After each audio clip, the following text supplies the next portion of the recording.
Domenica 28 maggio, domenica di Pentecoste. È il 148esimo giorno all'inizio dell'anno, ne mancano 217 al termine. Il sole sorge alle 5:28, tramonta alle 20:48. La luna si leva alle 13:26, tramonta alle 2:26.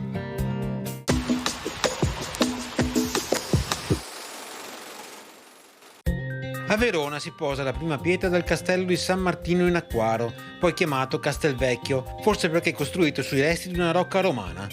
Ideato a difesa della città dal conte Francesco Bevilacqua, consigliere di Cangrande II della Scala, fu portato a compimento insieme con il ponte merlato sull'Adige dopo il 1375.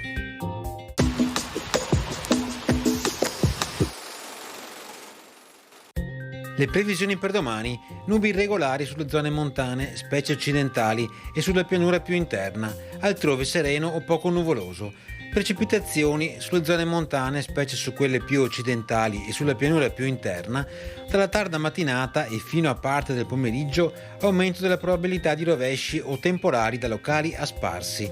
Esaurimento delle precipitazioni in seguito. Temperature senza variazioni di rilievo, salvo locali lievi aumenti dei valori massimi in pianura.